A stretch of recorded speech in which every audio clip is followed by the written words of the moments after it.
Boa noite, meus irmãos, que nos assistem essa noite. Mais uma quarta-feira para a gente estar aqui adorando, louvando ao Senhor. Essa menina está cantando muito, Deus abençoe o fôlego, a voz de Lorena, da Dilma também, das pessoas que têm se comprometido a estar aqui com a gente. Então, que seja uma noite de louvor, de adoração, de reflexão da palavra também. Então, vai colocando os teus pedidos de oração, que ao final dessa reflexão, a gente vai estar falando, citando os pedidos de oração e também colocando diante de Deus, em seguida, todos esses pedidos, aquilo que tem te incomodado, aquilo que tem te angustiado, ou uma ação de graça que você queira dar a Deus. Eu quero estar refletindo sobre um tema que deve estar aparecendo aí na tua telinha, que é que luz há em nós, ou que luz há em você.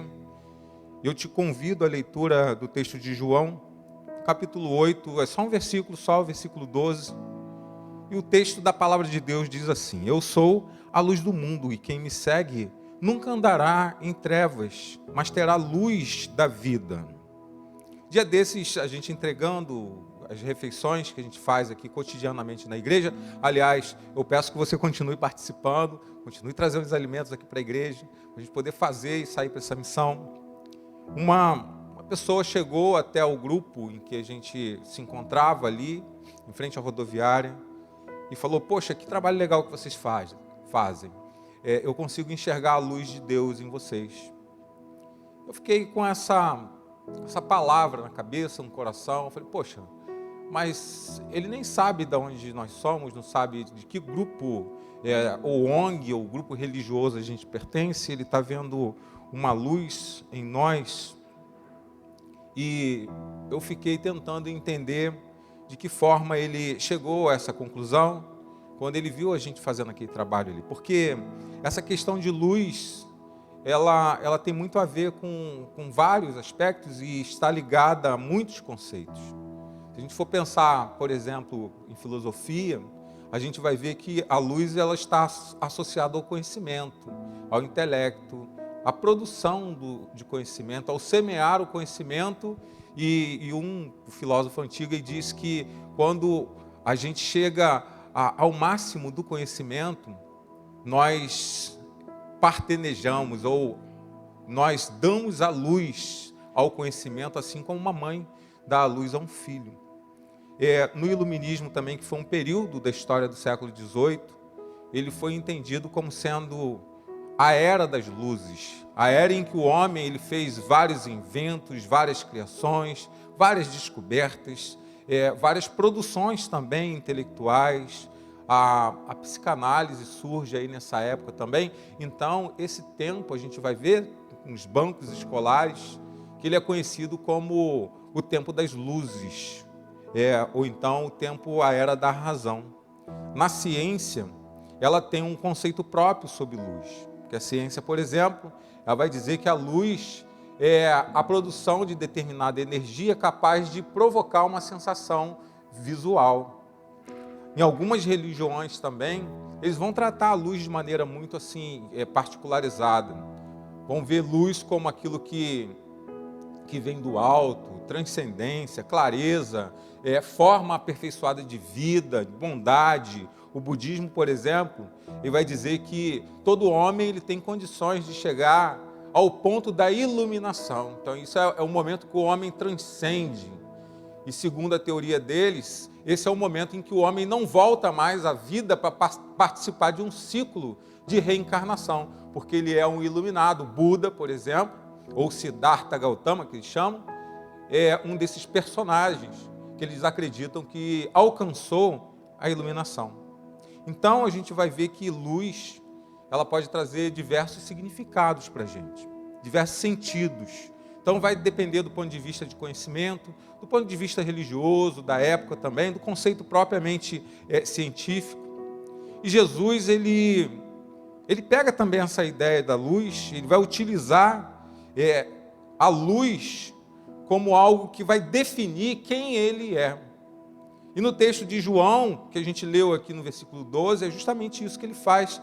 Ele diz: eu sou a luz. Esse termo luz que ele usa aqui vem de Phos, P-H-O-S, que dá origem a uma palavra que a gente conhece muito, e é um objeto que a gente usa no nosso dia a dia, que é o fósforo. A palavra fósforo, aliás, ela significa aquilo que conduz à luz. E Jesus aqui ele diz, eu sou o Phos, eu sou a luz. De uma forma simples para a gente, eu sou como o fósforo que te encaminha para algum lugar, que te tira de algum lugar e que te conduz a um outro lugar em que você consegue se achar. Então nós precisamos entender isso. Acho que a gente vive um tempo em que a gente precisa entender que Jesus ele é a luz do mundo. E uma pergunta que eu tenho me feito sempre, porque o Evangelho já acontece já há 2000 anos, e essa palavra de transformação, essa palavra de reino de Deus, ela já passeia pela nossa história, pelo nosso meio, e hoje aqui no Brasil tem quase 80% das pessoas que se professam, ou dizem que de alguma forma ela tem um contato com a religião cristã, seja ela de qualquer vertente. Mas esse evangelho, ou esse evangelho anunciado ou pregado durante épocas, e hoje aqui no nosso país, ele não tem promovido, não tem provocado muita luz na vida, na casa das pessoas, nos relacionamentos. E o que a gente se depara no nosso cotidiano, às vezes são relacionamentos em completa obscuridade.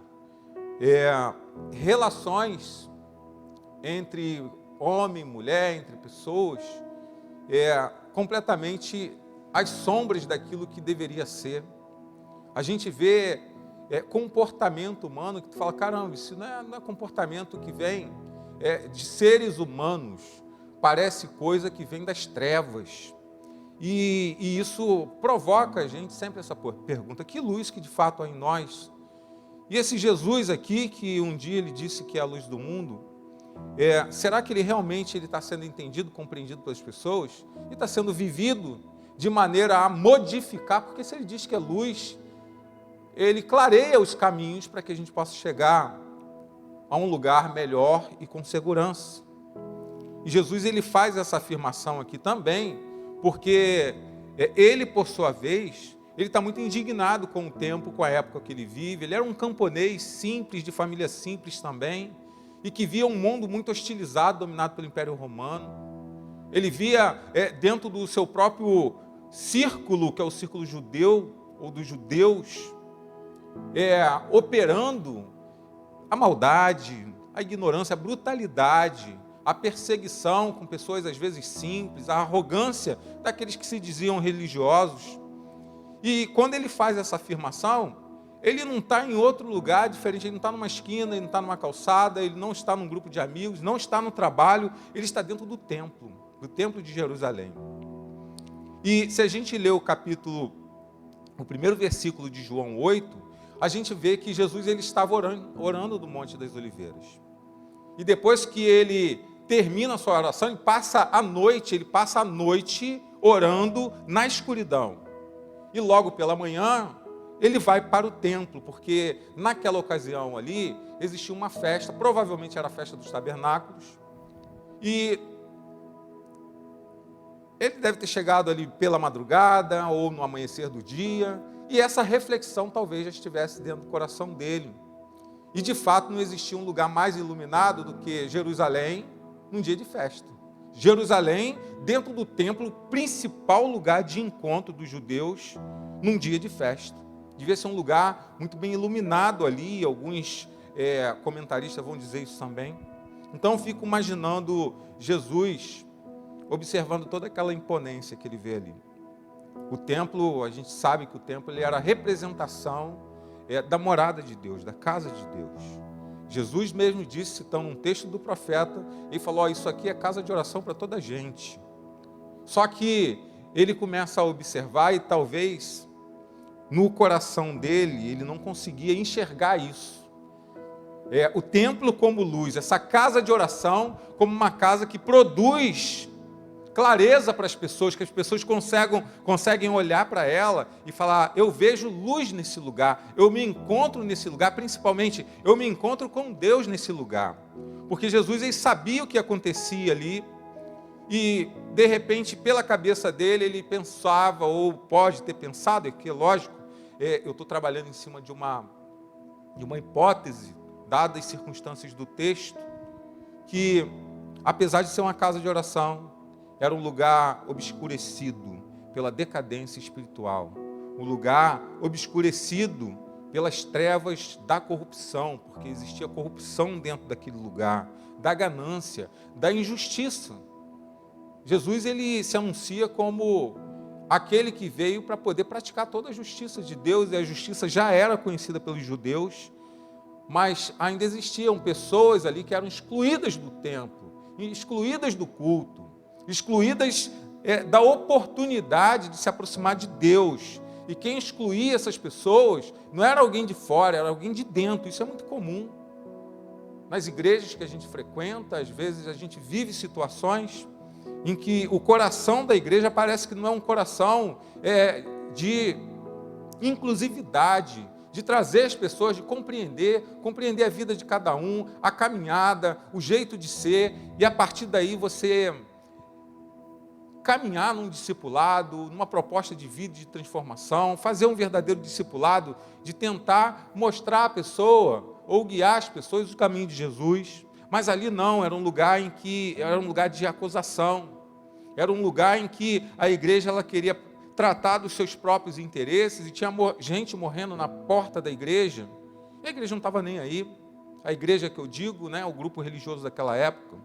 E pouco antes disso, lá em João 2,15, a gente vai ver também que Jesus tinha acabado de expulsar vendedores e cambistas do templo.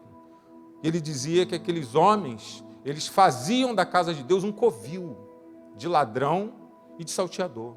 Então Jesus está muito indignado com a igreja do tempo dele. Ele está muito indignado com a religião que é vivida no tempo dele. E, infelizmente, muita coisa não mudou de lá para cá. É lógico, a gente tem lugares aí. Eu acredito que o nosso lugar aqui é um lugar em que, pelo menos, a gente, a liderança, as pessoas que estão aqui, a gente tenta se esforçar para ter um coração de sinceridade, ouvir a voz de Deus, tentar, com as dificuldades que são naturais, mas a gente caminhar na direção do reino de Deus. Mas a gente vai ver o engano aí pelo mundo afora. A gente vai ver igreja que está mercantilizando o evangelho. Você vai ver que igreja não é mais igreja que aproxima as pessoas de Deus ou de Cristo, que não é mais luz do mundo, mas é a igreja que negocia favores, negociam bênçãos, igreja triunfalista, que você vai para lá com a expectativa de ganhar na roda da fortuna. E Jesus ele já detectava isso no tempo dele, para isso era produto das trevas, das sombras, da escuridão, do substrato daquilo que Deus imaginava sempre ser uma coisa melhor e maior. Uma infeliz realidade que a gente vai ver acontecendo ainda no nosso mundo, nos dias de hoje. Tem um autor que ele fala que nós vivemos um tempo em que personagens da igreja esqueceram as palavras do evangelho para poder fazer negócio. E essa realidade ela é muito entristecedora, porque no meio desse caminho aí, muita gente vai para lá também para negociar com Deus, para barganhar com Deus, e não consegue entender a visão de reino. Um reino que ele começa a trabalhar dentro do nosso coração, que nos transforma por dentro, e dá reflexo na nossa vida cotidiana, traz paz, que é uma paz que não é essa paz que o mundo dá, mas só que está tudo invertido. E tanto quem está dirigindo a igreja, como às vezes aqueles que frequentam a igreja também, acha que o evangelho é um ótimo negócio para a vida. E se a gente tratar assim, e se a gente olhar para os primeiros homens, os apóstolos, os discípulos de Jesus, os cristãos do primeiro século, por exemplo, todos eles foram martirizados. Aquela liderança que empreendeu o evangelho da paz interior, o evangelho da visão de reino, o evangelho da metanoia, da transformação de uma vida dentro, que brota fora e resplandece para o mundo. Então há um equívoco muito grande de conceito de reino de Deus hoje. Então, enquanto Jesus está ensinando isso, ele está observando o templo, justamente entram fariseus ou grupos religiosos, e diz lá o capítulo de João 8,3, que eram mestres da lei e os fariseus. E eles traziam uma mulher que foi surpreendida em adultério. E eles queriam apedrejar essa mulher. E apedrejar essa mulher ali, isso é um devido processo, porque justamente dentro do templo tinha um espaço, que era um espaço de julgamento.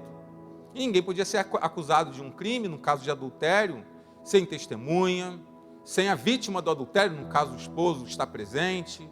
Então existia um procedimento judicial que deveria ser respeitado.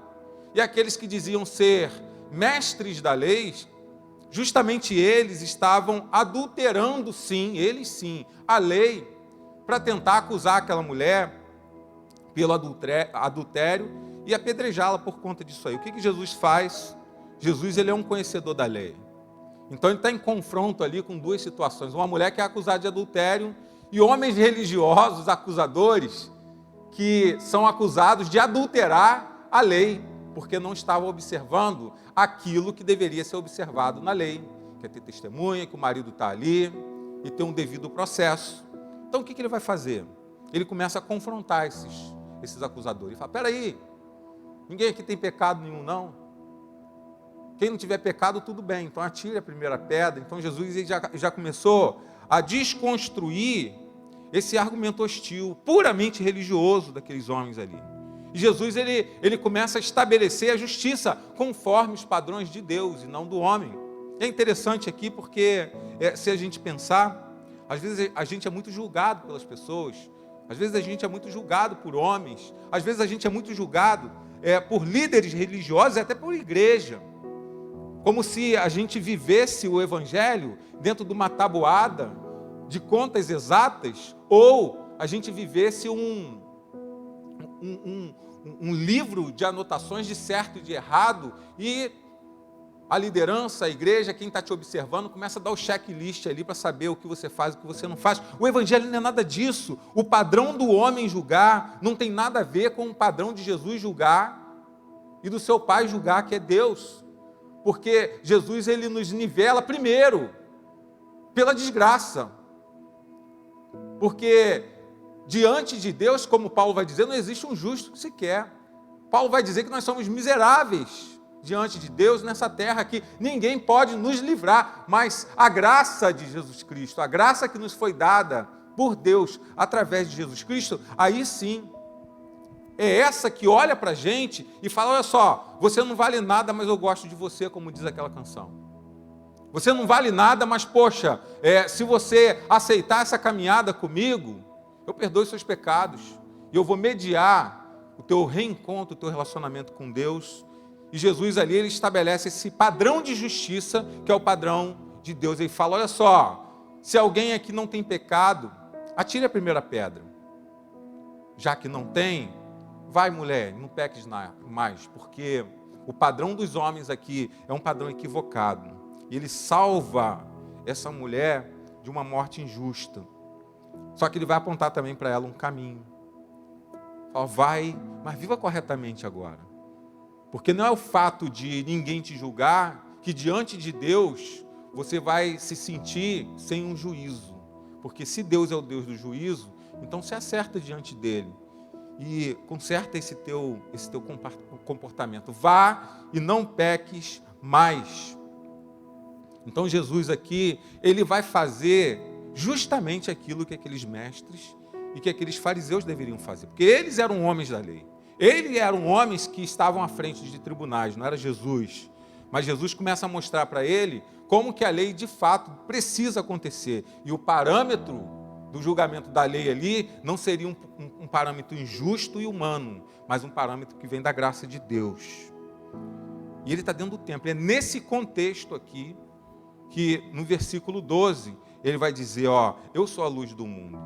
Então mira para mim, porque em mim vocês vão conseguir enxergar a justiça que vocês não conseguem ver no homem. Em mim vocês vão conseguir enxergar a recuperação de uma vida que o homem às vezes não deixa você se recuperar. Às vezes aqui nesse mundo, por um erro, as pessoas vão achar que você é uma vida errante. Mas para Deus não é assim, porque para Deus, um erro na vida não significa uma vida de erro. Aquela mulher ali tinha alguns erros, mas ainda assim, Jesus consegue olhar para ela e fazer a justiça de Deus acontecer. Então, Jesus fala, ó, eu sou a luz do mundo, porque se você tabular, se você seguir, se você guiar a tua vida através da minha condução, você vai encontrar paz, você vai encontrar justiça, você vai encontrar aquilo que é verdadeiramente o significado do amor. Então, quando ele fala isso aqui, primeiro, ele diz, eu sou. Então, ele usa já um atributo, que é aquele atributo que foi ouvido por Moisés, quando ele teve o primeiro encontro com Deus lá no Êxodo, na sarça ardente.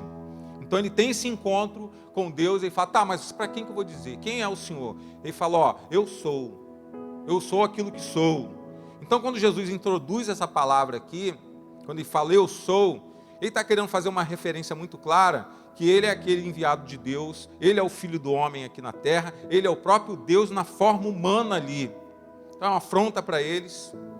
Mas no Antigo Testamento, se a gente for ler o Salmo 27, 1, por exemplo, a gente vai ver que o grande eu sou, que é o Deus de Israel, ele vai falar a mesma coisa que Jesus fala aqui. Ele vai dizer, ó, o Senhor, ou eu sou a luz e eu sou a salvação do mundo, lá no Salmo 27, 1. Então Jesus, ele quase que reproduz aquilo que só Deus diz ser a luz do mundo.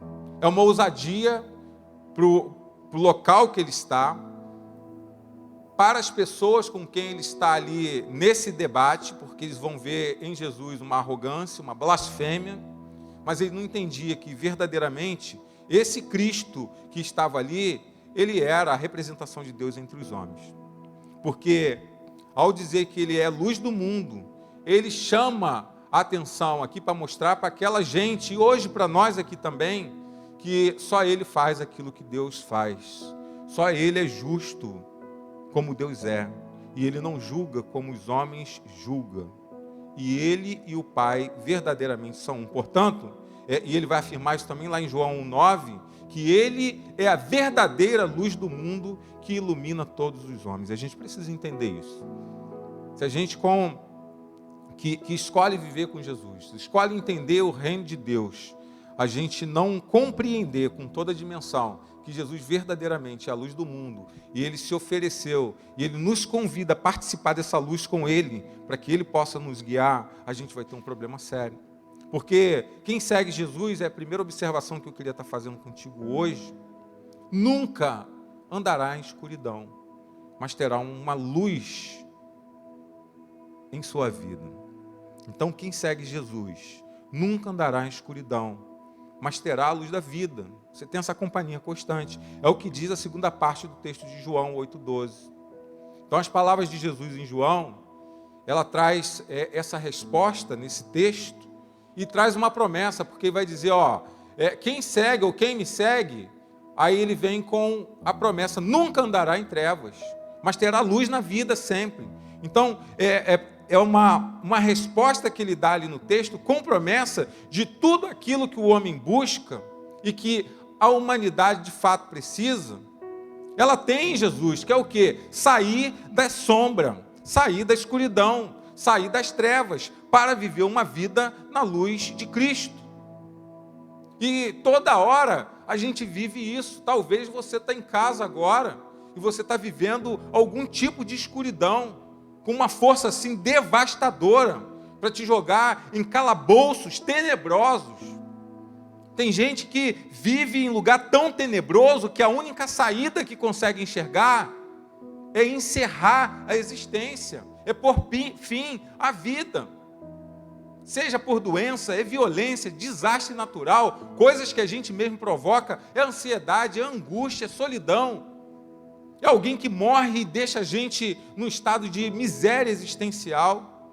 A gente tem andado à sombra da Covid, e isso já fez esse mês, é 1 ano nessa agonia, algo histórico que a gente nunca imaginou viver, num tempo de tanta ciência, de tanta tecnologia, de tanta sabedoria, conhecimento humano.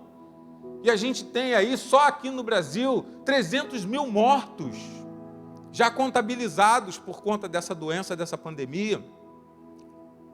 A gente tem aqui no Brasil, ontem, bateu o número máximo de todos os tempos, desde março do ano passado, 3 mil mortes no Brasil, por causa de uma pandemia que o homem não consegue encontrar solução política, solução da ciência. É uma vacina que tem que tomar uma dose, tomar duas doses e esperar ainda para ver o que vai acontecer. Queira Deus, eu quero que Deus ele traga a cura através dessa vacina, mas é algo a se ver ainda no processo, porque a sabedoria humana está assim, de ponta cabeça, e quase 3 milhões de pessoas no mundo foram embora. E talvez dessas pessoas aqui, quantos não foram sem conhecer a luz do mundo, sem ter uma experiência de vida com Cristo e permaneceu uma vida talvez em trevas, e segundo aquilo que a gente vê nas Escrituras, que são palavras de Jesus, na condenação eterna também, que é um lugar de solidão, um lugar de sombra, um lugar de trevas. E a igreja está aí, a gente precisando reagir a tudo isso. E quando a gente fala de Covid, de pandemia, a gente esquece de outros assuntos. Que os abusos, eles continuam de toda sorte. Político, abusos domésticos, abusos de adulto com relação a menor, escravização de gente, a pedofilia, o desemprego, o tráfico, as drogas, outro tipo de morte, está tudo acontecendo. Mas só que parece que está na sombra, da Covid. E a gente não consegue enxergar outras coisas também. Mas a situação é uma situação que está além daquilo que a gente possa imaginar. Porque antes a gente só contava com um monte de desgraça já bem conhecida. Agora, além dessas, a gente tem essa aí que já tirou 3 milhões de pessoas desse planeta. A palavra de Jesus lá em João 8,12 diz que quem o segue nunca, é promessa de Jesus, nunca andará em trevas. Óbvio, você precisa fazer uma pergunta aqui, mas o que para mim são trevas? Porque hoje as pessoas enxergam de maneira equivocada, enxergam através de falácias, mentiras pregadas por ideias e pessoas desse tempo, de que aquilo que é treva no mundo e que a gente sabe que leva a resultados tenebrosos é coisa boa. Então tu vai passar ali naquela rua, na rua ali do Habib's, que vai lá na Gonda do Sapê, tu passa ali no domingo de manhã. A gente vai ter um feriadão, mas passa lá. Mesmo com todas as restrições, com todos os bloqueios. Em outros lugares também, no Rio de Janeiro, na Lapa, sei lá, os lugares de movimento. E você vai ver um monte de gente ali, e no meio da aparente luz, porque é luz piscando, é televisão, é telão e tal, aquela iluminação, é carro com barulho, é energia o tempo todo, mas é uma energia enganosa, que tempo a tempo vai carregando aqueles jovens para as trevas, para a escuridão, para a desgraça, para a precipitação, para o abismo. Mas eles acham que estão na luz, eles acham que estão no melhor lugar que eles poderiam estar, porque eles não conseguem entender isso aqui. E pior ainda, meus irmãos, é quando nós que já estamos com Cristo, já vivemos uma experiência com Jesus, a gente não leva a sério essa promessa, essa palavra. Então você ouve de Jesus, você lê de Jesus, você às vezes até ora e vem à igreja, mas você continua existencialmente em trevas, porque essa palavra não faz efeito no teu coração, mas na maior das vezes não faz efeito no teu coração, porque você não se compromete a viver do jeito que Jesus te convida a viver. Porque é um exercício, quando ele fala, aquele que tem a minha luz nunca andará em trevas, mas terá a luz da vida. E essa é a grande obra que Deus fez na história, no projeto salvador dele. Nos tirar do domínio das trevas e nos transportar, nos levar, nos conduzir para o reino da luz do seu Filho amado. Tu quer ter uma experiência de andar na luz? Não fica buscando algo tão transcendente, não. Talvez não vai ser um monte, não vai ser oração fervorosa, pode ser até um costume dentro da doutrina, dentro da cultura, mas não vai ser isso, vai ser o resultado disso. O teu comportamento depois da tua leitura bíblica, depois que você for ao monte, depois que você se ajoelhar, depois que você falar em mistério, falar em línguas, isso é só devoção, isso é só um momento de interatividade com Deus, mas o resultado da luz de Cristo que há em você é o depois disso, como que você vai ser, como que você vai se comportar, como que você vai agir com a tua esposa dentro de casa, como o teu esposo vai agir contigo, como que você vai conduzir os seus negócios, as suas relações, como que você vai conduzir as suas finanças, como que você vai se comportar em relação ao outro. Porque é assim, a nossa relação de existência, para aquele que crê em Cristo Jesus e começa a andar na luz, é uma relação vertical, é você com Deus, e depois uma relação horizontal, você com o mundo, com o outro. Se isso não acontecer nessa ordem, você nunca, ainda que você tenha ouvido, ainda que você tenha lido, ainda que você tenha orado, você nunca vai entender o que é sair das trevas para ter uma vida de luz. Tem um pensador que foi Platão, né? Bem antigo, um dos primeiros filósofos clássicos. Ele vai dizer que a real tragédia da vida é quando a gente tem medo da luz. Porque ele está se referindo justamente aqui àquele que não quer sair da obscuridade. Porque a obscuridade, ela é confortável às vezes. Porque você está ali dentro do teu armário. Você está ali no meio da sombra, as pessoas não estão te enxergando muito. Agora, quando o holofote é jogado sobre você, a luz, ela mostra quem você é. Eu sou de um tempo ainda que a gente tirava foto naquela lambe-lambe, naquela maquininha Yashica que você comprava para poder tirar o rolinho de foto. Tinha que quebrar a máquina para poder tirar e mandar revelar lá na Foto Brasil, em Campo Grande.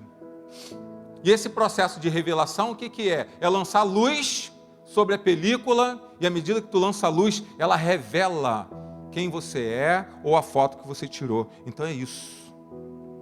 E a gente vive ainda um tempo que nós temos medo de sermos revelados por aquilo que nós realmente somos. Mas diante de Deus todos estão despidos. E Deus, Ele sabe quem você é, da frente para trás, do pé até a cabeça. Então aquele teu segredo mais obscuro, aquele teu problema mais grave que ninguém sabe, às vezes nem tua esposa sabe, nem teu esposo sabe, nem teu pai e mãe sabe, aquilo que desgraça a tua alma, que te corrói e que você não conta para ninguém, Jesus Cristo, Ele sabe, porque Ele diz que Ele é a luz do mundo, então Ele te conhece melhor do que você mesmo. Então nada melhor do que a gente se despir diante dEle através da luz que Ele é, para a gente conhecer, para a gente se conhecer por quem nós realmente somos. Eu só conheço quem eu realmente sou em Cristo Jesus. E a cada dia eu tenho surpresas, às vezes horríveis, porque Deus fala, você é isso. E eu falo, não sou. E Ele fala, é sim. Porque você age dessa maneira, dessa maneira, dessa maneira, e você tenta se esconder de mim. Eu falo, como é que Ele sabe disso? Ele é onisciente. Ele lança luz sobre a minha vida. Mas eu quero isso. Eu quero que Ele lance luz sobre a minha vida. Para que dia a dia, momento a momento, Ele possa dissipar de mim as trevas ainda que existem dentro de mim. De comportamento, de jeito de ser, de maneira de agir com as pessoas, das coisas que estão dentro da minha cabeça. Então a palavra de Jesus, lá em João, no capítulo 8, versículo 2b, Ele vai dizer com muita clareza, quem me segue nunca andará em trevas. Desse modo, não podemos nos conformar com vida de obscuridade. Você não pode se conformar com uma vida obscura. Tu não pode se conformar em viver nas sombras, na sua própria, na dos outros, ou na de Satanás. Você precisa querer se despir, mas diante de quem? Da luz que Cristo é. Jesus, Ele convida a gente para isso.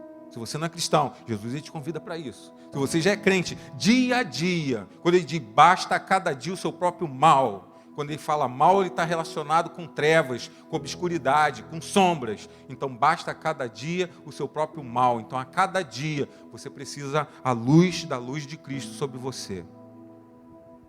Vale dizer, andar na luz como ele andou. Mas uma vez que a gente faz isso aqui, para a gente poder estar terminando a nossa reflexão, a gente precisa querer, a gente precisa ter uma decisão. E a decisão daquele que escolhe andar com Jesus não é só andar para curtir as coisas referentes a Jesus. Eu gosto de ir na igreja, eu gosto de frequentar um culto de vez em quando, mas quando não estou afim, vou para outro lugar. Eu quero estar na igreja, mas não quero me comprometer também com muita coisa. E eu vou caminhando assim. Na verdade, eu faço um evangelho ali, combo. Tá? Qual o combo de evangelho que eu quero? Tá? Eu leio a Bíblia, uma vez por mês eu vou à igreja, aquilo que dá para mim eu faço, quando não dá, eu não curto muito, eu não faço. E a tua vida é assim, né? Vivendo de combos espirituais. Mas não é isso que Jesus quer da gente. Não é isso, ele não nos chama para isso. Porque uma vez que a gente escolhe que a luz de Cristo vive em nós, nós precisamos querer resplandecer essa luz na nossa vida. Palavras de Jesus Cristo, em Mateus 5,14. Vocês são a luz do mundo. Não se pode esconder uma cidade construída sobre um monte. Também ninguém acende uma candeia e coloca debaixo de uma vasilha. Pelo contrário, coloca no lugar apropriado, e assim ilumina todos os que estão na casa.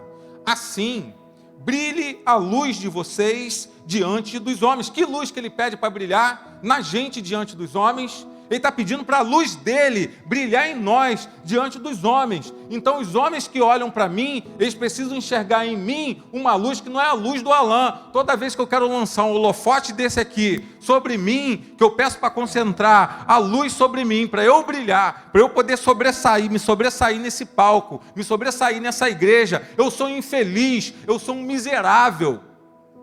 Porque as pessoas precisam enxergar em mim uma luz que não vem de mim, mas a luz de Jesus. Então quando aquele homem, aquelas pessoas lá na rua falam, nós passamos por aqui e enxergamos uma luz em vocês, elas precisam enxergar não a nossa luz do trabalho que a gente está fazendo, mas a luz da glória do Senhor através da nossa vida. Assim brilhe a luz de vocês diante dos homens, para que vejam as suas boas obras e glorifiquem ao Pai de vocês que está nos céus. Então, se Jesus é a luz do mundo, os que estão nele, pela natureza, e a natureza da graça aqui que há em nós, recebida, precisam facilmente ser identificados. Eu preciso estar na rua, as pessoas precisam olhar para mim e falar, vai ali um homem de Deus, vai ali uma mulher de Deus, vai ali uma jovem, que é uma jovem de Deus. Mas por que ela é? Porque ela vai para a igreja, porque ela bota uma Bíblia debaixo do braço? Não, é porque ela dá exemplo na vida dela, daquilo que Cristo seria no lugar dela. Assim como não pode se esconder uma cidade ou atrapalhar a luz de um lampião, quem anda com Jesus deve dar testemunho de fé que possui através do exemplo de vida. Francisco de Assis, ele falou uma frase muito interessante. Ele disse que as palavras movimentam o mundo, mas os exemplos, o testemunho, eles arrebatam multidões. Então a gente ganha o mundo pelo exemplo. As palavras é isso aqui. Mas a avaliação que você precisa fazer desse pastor aqui não é só o que eu falo, porque eu estudo e eu consigo falar. Às vezes bem, às vezes não. Tá? Mas você não me avalia por isso. Avalia pelos meus passos, como que eu ando. Aí sim, você vai saber se luz de Cristo ela está em mim. Os evangelhos, tanto de João, de Mateus e os outros também, eles querem dizer para a gente o seguinte: através da sua vida, do seu testemunho, do seu agir, as pessoas precisam ver Jesus sendo resplandecido. Então toda vez que isso acontecer, Deus vai ser glorificado. Quando alguém diz que vê luz em você, o nome de Deus é glorificado. O mundo, ele precisa enxergar as realidades espirituais de Jesus Cristo através da nossa vida. Esse é o plano. Só assim o mundo vai ter jeito. Só assim o mundo vai ser salvo. É o compromisso que nós temos que ter um monte de gente não está querendo ter, está querendo outro tipo de luz, às vezes dentro desse campo religioso, mas nós queremos isso. Eu quero incentivar você a viver assim, a fazer assim, para você perceber como é que vale a pena, através da nossa vida, a gente ser enxergado pelo mundo, mas no Cristo, através de nós. Que luz que há em você. Deus te abençoe, Deus te guarde, Deus faça resplandecer o rosto dele sobre a tua vida e te conceda graça nessa noite.